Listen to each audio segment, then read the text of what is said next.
Hello everybody and welcome to the GKaiser Age. My name is Lucian GKaiser and today we're going to be moving on to part 3 of my review and discussion of the manga Sacrificial Princess and the King of Beasts.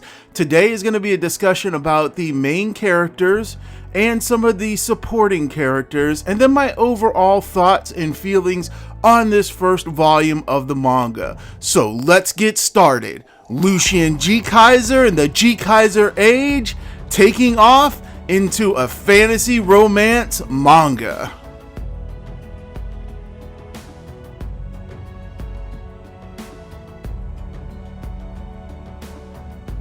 So today we are going to be discussing the main characters and some of the supporting characters from the Sacrificial Princess and the King of Beasts manga. I'm going to be starting, of course, with His Majesty himself, Leonhardt. So during reading the manga, at first, when I first read it, I felt that Leonhardt did not have as much characterization. But upon reading it again, especially going to do these reviews, I actually discovered that his characterization is brought out more into the light by his interactions with Sari more than anything else. Now, at first, he seems like a very strong, determined, and intimidating character when we first see him in the manga. You know, he's very menacing. He seems very angry at the world and seems to only care about himself, referring to himself as, Majesty, and making sure that other people, if they even do even the slightest little assault or affront to him, he's immediately in like this rage mode and almost seems like he's gonna, enact some violence against them. But in reality, as we discover throughout the manga itself, especially after we discover his half-human, half-beast kind, background, we find out that he's actually very weak of heart. He puts on a big front because he's afraid of letting other people get close and possibly discovering the fact that he's only half beast kind and half human.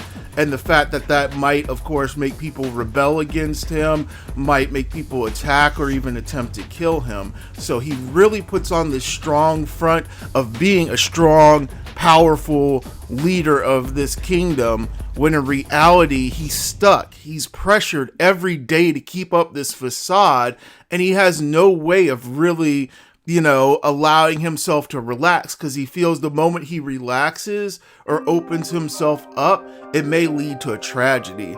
And that's really sad in a way. But the thing that I really love about him is the fact that underneath all of that, he actually has a very strong, kind heart, and Sari really brings this out in him in their private moments. One day that they take out together to go explore the city with Sarafi hidden as one of the beast kind, dressed up as one of them essentially, he laments at the end of it that he kind of let his guard down and she almost got hurt because of it. But he did that because for once in his life, he was actually having fun. He was able to relax. He was able to enjoy a moment of his life without worry or without, seeming weak in front of anybody. And that's the thing that he really enjoys and loves about Sari, is that she can see through his facade without him dropping it, of what a kind and gentle and caring person he really is. He likes to support his people. He wants to protect his people. He wants to also make sure that his people aren't going out and just causing mayhem and killing humans randomly just because they want to, and because that's how they feel that they should be ruling the humans. He doesn't want that kind of conflict. Now, the reason for this, we haven't discovered yet so far, but I'm sure it's going to be revealed possibly in one of our later volumes that we'll be reviewing here, so definitely check out those future reviews that will be coming. But back on track, of course, with all of this, he is definitely an interesting character. He hasn't come into his full light yet.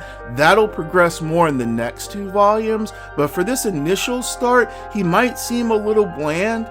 But really, when you get down to it, it's his interactions with Sari that actually build up and reveal to us his true personality and feelings.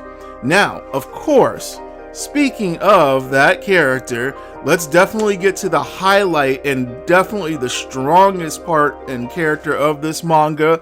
And that's, of course, our sacrificial princess, Sarafi. Now, she's not really a princess, at least nothing has been revealed or hinted that she is. So to get into her backstory, because we actually get some of her backstory presented by herself, she's been raised since a very young age by some adoptive parents. Apparently they adopted her or they found her or something like that. They don't make it too clear so far in this manga, but essentially they adopted her with the simple fact that they knew their village was going to be the next round of picking a sacrifice, and they intended on raising her and teaching her that she, if it comes to it, is going to be the sacrifice for the village to protect their own daughter, which is very sad.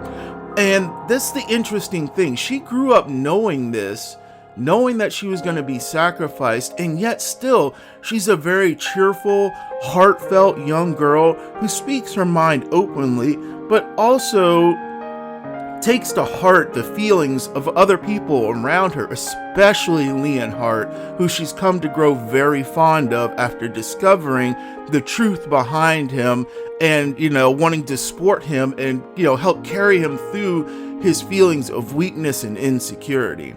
Now, the thing I really love is her nature. It's almost like a duality kind of nature. She's childlike, friendly, outgoing, very heartfelt, and caring of other people and how well they're doing.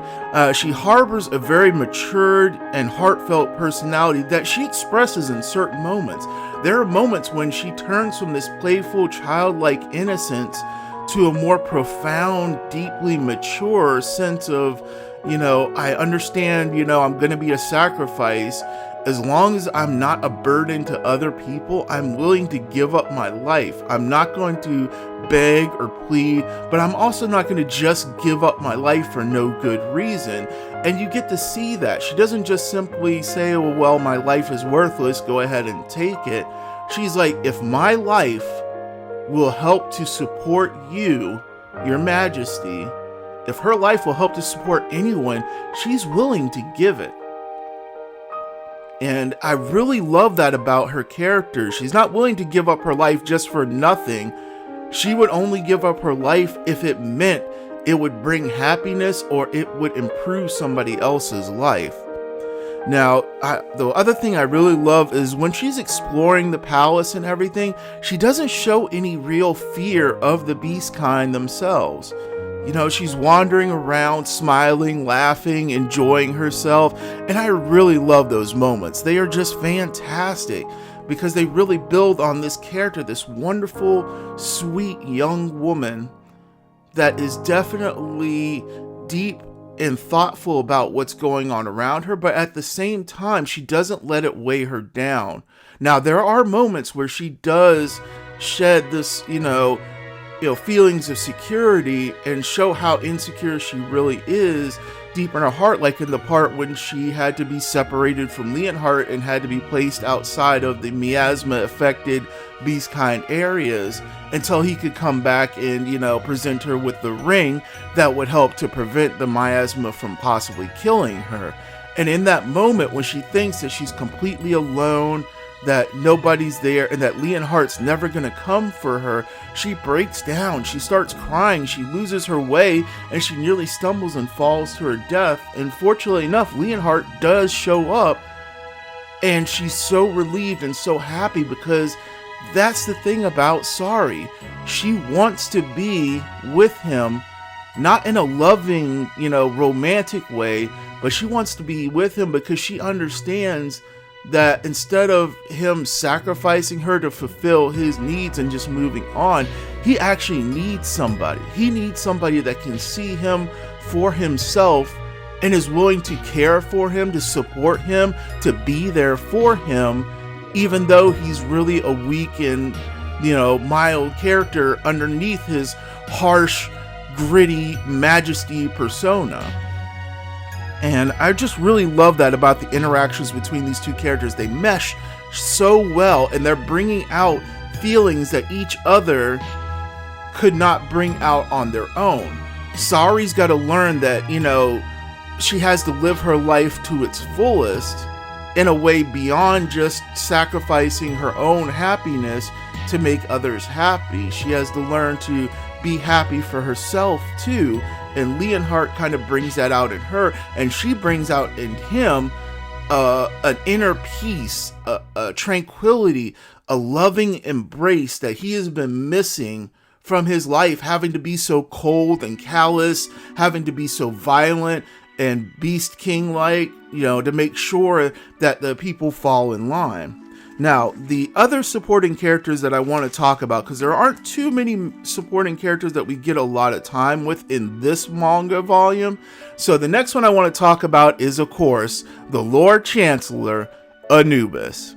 Now, this guy is kind of your midway, not really a bad guy, but not really on the good side either. He's all about royal regulations. He's the regulations guy. If it's supposed to be done this way, it needs to be done that way, because that's the royal rules and, how things work. And he's basically there to be, the advisor and the chancellor for His Majesty. And of course, when Sari comes along, he's like having none of this. It's basically disrupting the flow of the way things go. The king gets a sacrifice, he kills the sacrifice, and they move on with their daily duties of managing the kingdom and everything. He's already not happy with this whole peace treaty thing going on between the beast kind and the humans, but he's willing to accept it because, that's what His Majesty wants for their people. But at the same time, he's not willing to accept that a human girl is going to be their queen and be basically second in charge of their entire kingdom. Now, I feel like there's something behind that, something in the past that may be really kind of irritating him about this whole situation, because he is just scheming. Well, I shouldn't say scheming. He's throwing rules and regulations in a way to try and get Sari either removed or even possibly hurt or killed through his little suggestions. Now, the biggest one that comes into play, of course, is the fact that, of course, he summons a bunch of princesses from the other kingdoms saying, hey, it's about time we held some marriage, proposal offerings to the king here, because, he's not getting any younger, and we got to definitely make sure that there's an heir for the future. And so he, without consulting the king, invites all these princesses from all these neighboring kingdoms that are vying to hopefully become, if not his queen, at least a concubine that would give them a share of the power and influence. And in that steed, he's not really overstepping his bounds too much, but at the same time, he's basically trying to undermine Sari. Now, he doesn't try and do anything violently directly to her. It's all just about manipulating the politics within the palace to try and get her out, to try and get rid of her. Basically just overlooking everything, observing everything, wanting everything in detail, done perfectly, and done to the palace rules and regulations for their kingdom. And so in that way, he's kind of just more of a shows up here to kind of advance the plot kind of character right now. But in the later volumes, he gets a little bit more involved with certain things. And we'll definitely review that more. So he'll have more weight and power in the next couple of volumes, especially the second one, and a bit more in the third one as well.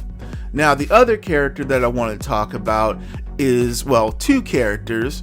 It is Sai and Klops. And these two are adorable. They're basically a Cyclops type beast kind.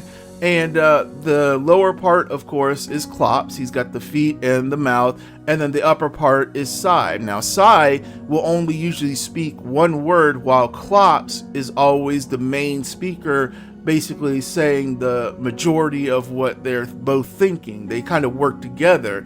And we'll learn more about their characters, but I absolutely love them. They're supposed to be watchmen that are supposed to be watching over Sari, but they don't do a very good job, and a lot of people comment on that, because she basically just picks them up and wanders around with them, regardless of them telling her, no, she can't go somewhere, or no, you can't go there, or the king will, or his majesty will get angry at us. But she still will just wander around with them, and they're very cute and helpful, and just very nice little characters. And I like that, because they work a little bit like exposition machines too, because as she's wandering around, they're explaining certain things, they're letting her know about certain areas of the kingdom and the palace itself, and previous things that have happened in the past. And they were actually picked up by His Majesty and given that position by him. We'll learn some more about that in the next volume, but definitely I am enjoying this manga so much. I would say my grading for this particular volume is that it is definitely an excellent and strong start. It's got a lot of heart, it's got great artwork, it's got wonderful character designs and outfits, and definitely hits the heartstrings, and definitely shows a nice budding romance between His Majesty and Sari. Leonhardt and Sari's interactions together are just fantastic, especially in their private moments. These quiet, wonderful, passionate, and just emotional moments that they share together.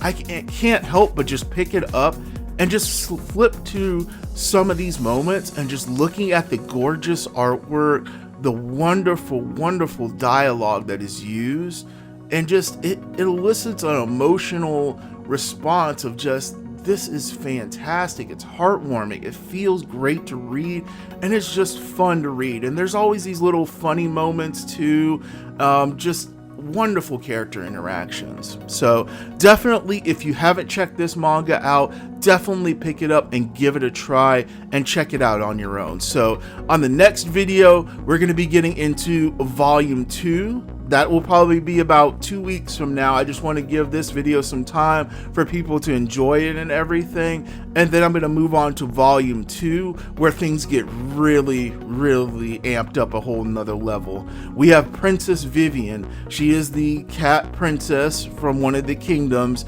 and it's a very sultry young lady who has definitely got some ulterior motives that are kind of hinted at the end of this volume. And so when I start my next video, we're going to kind of pick up from the end of this volume and roll into that one, because there's a lot of stuff I didn't want to spoil on this video series for volume 2 that really helped to build it up as an excellent follow-up to this first one. So definitely check out this manga. You can pick it up at Amazon, you can pick it up at Barnes and Nobles if you have one nearby. You can get it digitally, I do believe, on Amazon as well.